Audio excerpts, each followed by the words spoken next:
everyone, it's Mary and welcome back to my channel. My dog is in the background. He may make some guest appearances, but if you were paying attention, last week, or it was a couple days ago, something like that, I posted a YouTube short talking about some changes that would be coming to my channel and that I would be posting a video soon to talk about those changes. Well, today is the day. I wanted to sit down and explain some of the changes you will see on my channel and what my plan is for this channel going forward. So first of all, I have been on a very long channel hiatus. I left in August when I started grad school because I knew my schedule was going to get really busy, and I was also just feeling a certain way about BookTube. So I was questioning whether or not I wanted to continue with BookTube and what my channel would look like going forward. It seemed like the right time to take a break from it and to just focus on school, get my head together, and figure out what I wanted to do with my channel.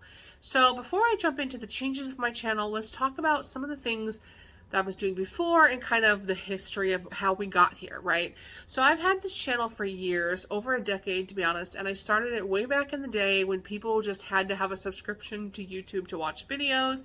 I did a lot of just random stuff back in the day, YouTube tags, makeup videos, you name it. I was a part of very early BookTube before it was even called BookTube.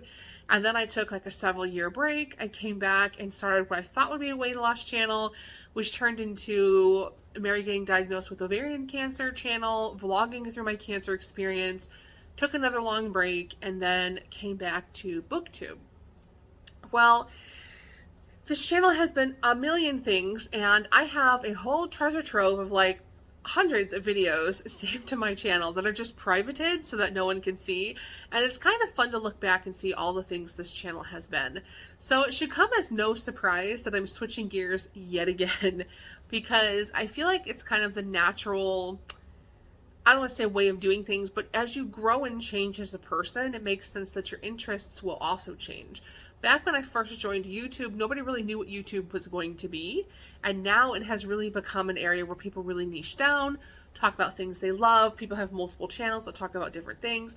It really has become in a lot of ways almost a business for some people, instead of just like a fun place for you to just be stupid on the internet, which is not a bad thing, right? Because there are some cringy things we'd like to forget from like the early 2000s that ended up on YouTube, and that's okay.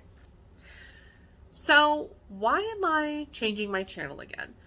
Well, a couple of reasons. I really want to streamline my channel, and I'm not happy with the content that's currently on my channel.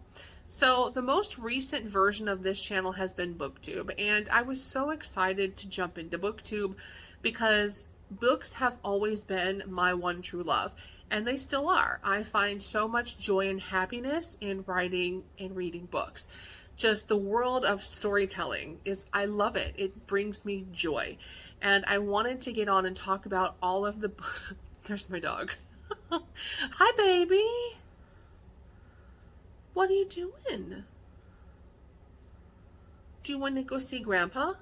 Is that what's wrong? He wanted to go see Grandpa. What was I even talking about? I don't even remember. Where was I at in this conversation? Anyway, I was really excited about BookTube. I think that's what I was talking about. And so I started this channel jumping in with the thought that I would just talk about what books I was reading, and it very quickly became a lot more stressful than it probably should have been. To be honest with you, BookTube is not an easy area of YouTube to get into. It's very much,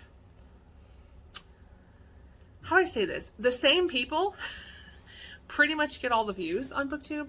And that's not a bad thing. It's just you have the original booktubers that have stuck around. You've got people who just have a huge following. And it's very, very hard to kind of break into BookTube and actually get a following of people. And I was getting really discouraged when I would put my heart and soul into a video talking about a book I love, and there would be like 10 views on the whole video. And I averaged that for a couple of years. And I had a couple of videos that got more views because I would talk about an author that was really popular at the time, or I would get shouted out by another booktuber. But for the most part, my video views are very, very, very small and always have been. And I would put so much time, hours, into reading books and prepping and not really seeing what I call like a return on the work I was putting into it. Not only that, but I became competitive, which is not ever a good idea. And I started trying, well, how do I get more people to interact? Because I want to talk about books. That was the whole reason of starting a booktube channel. I want to get on here and I want to have conversations with people about the books I'm reading, but I have no one commenting and I have 10 people watching the video. It was really discouraging. So then I started saying, okay, well, how do I compete with these bigger booktubers to get more views? And well, I'm going to read the kind of books they're reading. I'm going to read as many books as they're reading.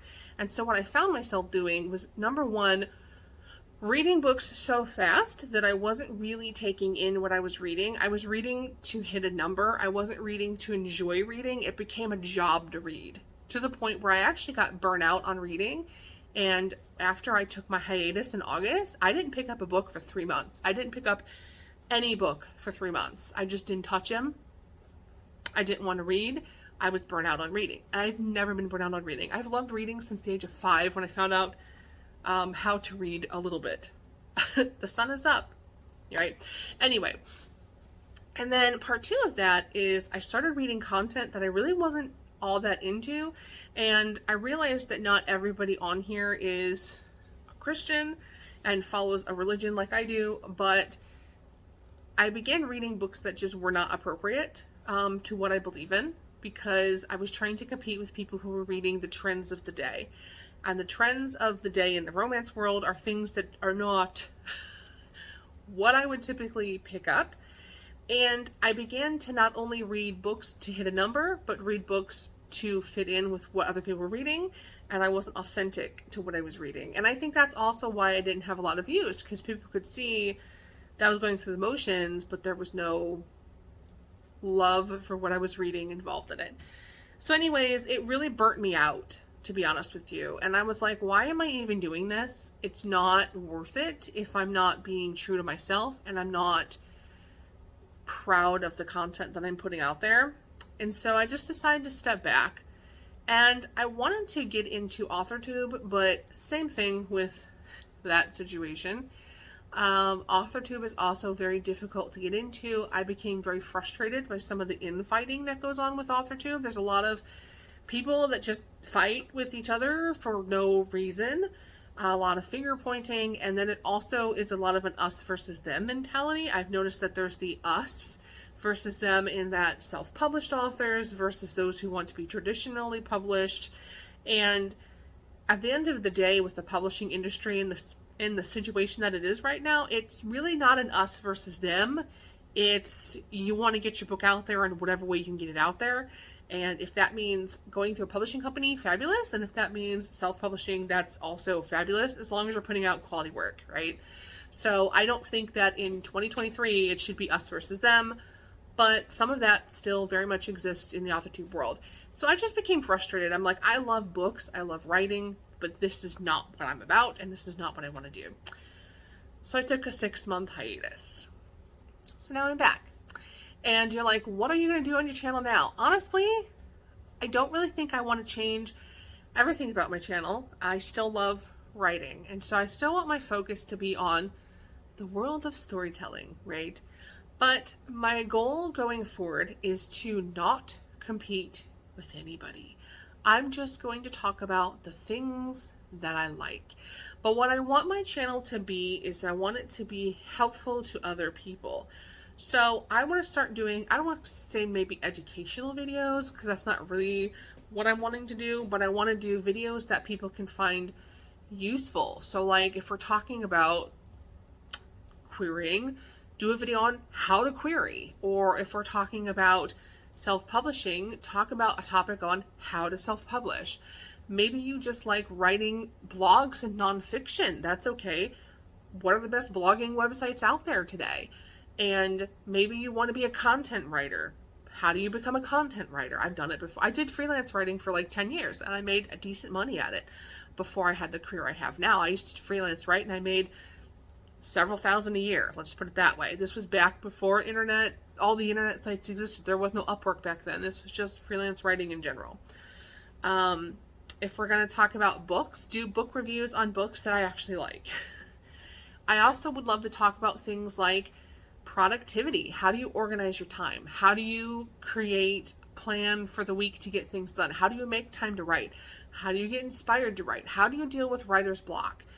Things like that. I want my videos to be helpful to someone, I am way too boring for a vlog, and I really don't find a whole lot of interest in watching someone else do reading vlogs. Tell me what your review of the book is. I don't care that you drank coffee at 10 p.m. and read a chapter. Like, that's great. Give me a book review. What did you think about the book? Like, I want my videos to be useful in some kind of way. So that's the direction my channel is going to be going in the future. You will see new banners, new thumbnails, and I've actually privated all of my old videos because I want to start fresh. And so what this means is that I'm going to basically focus on 3 topics, right? I will still talk about book reviews at maybe once or twice a month. I will do like a monthly wrap up. These are the top 5 books I read for the month, that sort of thing. I will talk about popular authors that I like. I will do some booktube content, okay? But the majority of my channel, I really want to talk about writing industry. I don't want to say author tube because kind of, but more so writing in general. So I want to talk about nonfiction writing, fiction writing, content writing, copywriting, and also editing and proofreading, anything that what I would consider writing industry, from promotional, marketing, organizing your time, productivity, getting traditionally published, doing self-publishing, writing tips. How do you write a good paragraph? How do you check for grammar? Like, you name it. I just want to talk about the writing industry in general and have that be the main focus. And then the third one I would say is just, again, that productivity idea. How do you organize your time? How do you, make space for these things that you love in your life in a busy schedule? So that's kind of what I want this channel to focus on more. So I'm still going to be me. I'm still going to talk about my life. I'm still going to talk about things I love. But I want it to be more focused on how do I help others rather than just talking about me all the time, because nobody cares. Nobody cares. And just quit competing. At the end of the day, it's not a competition. If the reason why I think people do as well as they do is, I went back and I really looked, I'm like, some of these people who have huge followings are authentic. They're authentic to themselves. And that's what's missing, right? Quit trying to compete and just be you. So with that being said, if you no longer are interested in this channel because you followed me for like one of the past channel versions, feel free to unsubscribe. I will not be offended. But I do hope you stick around and that we have a chance to grow and move forward together. So in the comment section, I would love to hear how you are doing today. What are you up to? What have you been doing differently in the last 6 months? Leave me a comment, let me know you're still around, and I will come say hello and check out what you've been up to. All right, I'll talk to you later. Bye.